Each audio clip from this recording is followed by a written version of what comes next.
Salam jumpa dimanapun Anda berada. Kali ini pada mata kuliah Metodologi Penelitian Pendidikan, saya, Rahmat Syah, ingin berbagi pengetahuan mengenai penelitian eksperimen dalam pembelajaran. Mengapa penelitian eksperimen ini penting, terlebih bagi guru sekolah dasar? Pertama, guru harus memahami efektivitas metode pembelajaran. Guru harus dapat mengidentifikasi strategi pembelajaran yang efektif.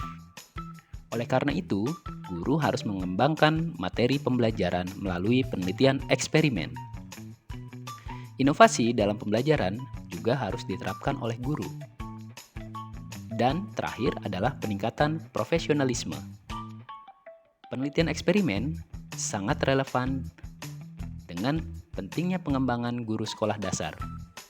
Penelitian eksperimen adalah pendekatan penelitian yang memungkinkan peneliti untuk mengendalikan variabel-variabel tertentu guna mengidentifikasi sebab akibat. Metode eksperimen melibatkan manipulasi variabel yang terkait dengan variabel independen sebagai variabel bebas dan variabel dependen atau variabel terikat. Menurut Cohen dan rekan-rekan, dalam penelitian eksperimen terdapat manipulasi yang berkaitan dengan variabel independen.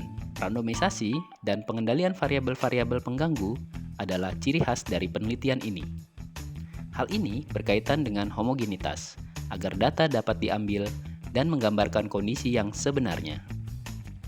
Pemilihan sampel yang representatif dan pemilihan sampel ini agar data disajikan tidak heterogen atau harus normal.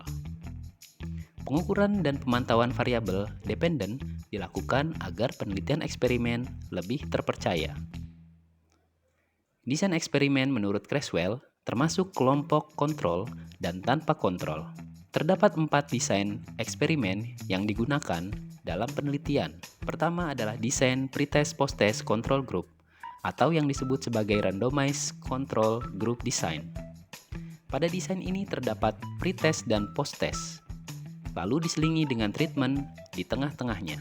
Kedua, desain post-test control group, di mana desain ini hanya mengukur pada tingkat akhir setelah treatment diberikan. Ketiga, Solomon 4 group, di mana pada desain ini dilakukan eksperimen berulang, sehingga data yang diberikan menjadi sangat valid. Keempat, desain faktorial, di mana desain ini berkaitan dengan eksperimen independen yang memiliki level atau percobaan dengan tingkat level yang berbeda. Eksperimen dalam dunia pendidikan dapat memberikan wawasan yang berharga, efektivitas metode pembelajaran, intervensi pendidikan, dan faktor-faktor yang memengaruhi hasil belajar. Pertama, eksperimen digunakan untuk mengukur dampak penggunaan teknologi, model, metode pembelajaran.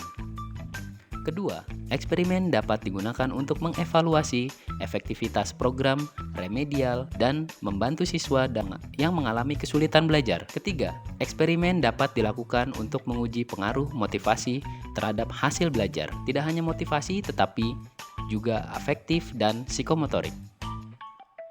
Analisis data dalam penelitian eksperimen adalah langkah penting dalam proses penelitian yang melibatkan pengolahan data dan interpretasi data. Dari data yang diperoleh melalui pengukuran, melalui pengamatan treatment.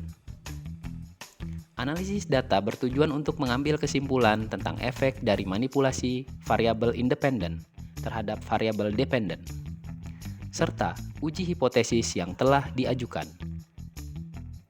Langkah pertama dalam melakukan analisis data adalah membuat data deskriptif. Data deskriptif ini mencakup penghitungan mean, median, standar deviasi, dan distribusi data untuk setiap kelompok eksperimen dan kontrol. Deskripsi data ini membantu dalam memahami karakter data secara keseluruhan. Sebelum melakukan analisis statistik lebih lanjut, penelitian eksperimen dilakukan uji coba prasyarat untuk mengetahui apakah data terdistribusi secara normal. Analisis ini disebut sebagai analisis klasik. Selanjutnya terakhir, pengujian statistik tergantung dari jenis desain eksperimen dan jenis data yang digunakan. Sekian dan terima kasih.